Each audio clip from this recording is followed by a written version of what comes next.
કાપોદ્રા વિસ્તારમાંથી બનાવટી learning driving licence બનાવતી ચંડાળ ટોળકીને સુરત સિટી સ્પેશિયલ ઓપરેશન ગ્રુપે ઝડપી લીધો છે। એસઓજીના પોલીસ નિરીક્ષક એમડી સરવૈયા અને ટીમની ટીમ વર્કઆઉટ કરી રહી હતી ત્યારે એએસઆઈ યુવરાજસિંહ સામંતસિંહ અને અરનામ હેડ કોન્સ્ટેબલ જીતેન્દ્રસિંહ પ્રવીણસિંહ નાઓને બનાવટી લાયસન્સ બનાવતી ટોળકીની ચોક્કસ માહિતી મળી। ટોળકી અત્યંત ચાલાક હોવાથી એસઓજી અને ટીમના પર દેખરેખ રાખી આરોપીઓ કાપોદ્રાના મનસુખનગર હળપતિવાસ રાજગાર્ડન રોડ પર એકઠા થયાના બાતમીના આધારે રેડ કરવામાં આવી। ઝડપાયેલા આરોપીઓમાં પ્રજેશ ઉર્ફે રઘુ જગદીશ માણિયા, ધર્મેન્દ્ર ઉર્ફે ધર્મેશ વિઠ્ઠલ સેખડિયા અને પ્રફુલ ઉર્ફે આરટીઓ વિપુલ પટેલ રવજી ગજેરા અને રવિ જેઠા ગાંગડિયા, જેમની પાસેથી 4 મોબાઈલ ફોન અને 13 વ્યક્તિઓના બનાવટી લર્નિંગ ડ્રાઇવિંગ લાયસન્સ મળી આવ્યા છે। કુલ મુદ્દામાલની કિંમત ₹30,000 જેટલી થાય છે। આરોપીઓએ કબૂલ્યું છે કે તેઓ છેલ્લા 6 મહિનાથી આ ગેરકાયદેસર ધંધો કરી રહ્યા હતા।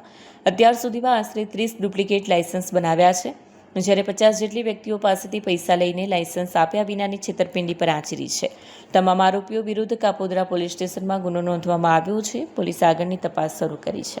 કેમેરામેન હકીમ શેખ સાથે વસીમ હાસમીનો રિપોર્ટ, આઝાદ ન્યૂઝ, સુરત। કાપોદ્રા એરિયામાં જે મિત્રો છે એ લોકોએ બોગસ લર્નિંગ લાયસન્સ બનાવવાનું એક જે ષડયંત્ર છે આ લોકો કરતા હતા, તો એસઓજીના ધ્યાને આવતા આ લોકોને પકડી પાડવામાં આવ્યો છે। એમની પાસેથી 13 આવા લર્નિંગ જે બોગસ લાયસન્સ બનાવ્યા એ પણ જપ્ત કરે છે અને બીએનએસ 316(5) કે જેની સજા આજીવન કેદ સુધીની છે એના મુજબ ગુનો દાખલ કરવામાં આવ્યો છે।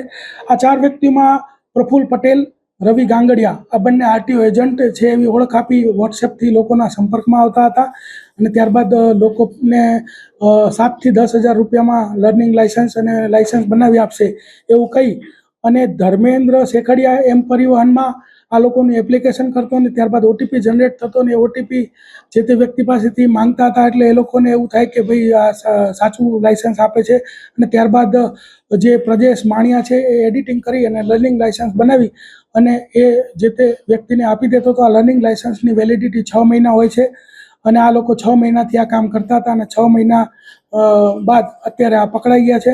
અત્યાર સુધી લગભગ 50થી વધારે લોકો આના ભોગ બન્યા છે અને 7,000 થી 10,000 રૂપિયામાં કામ કરતા હતા અને આ લોકો વિરુદ્ધમાં જે છે એ એસઓજીએ ધોરણસર કાર્યવાહી કરેલ છે।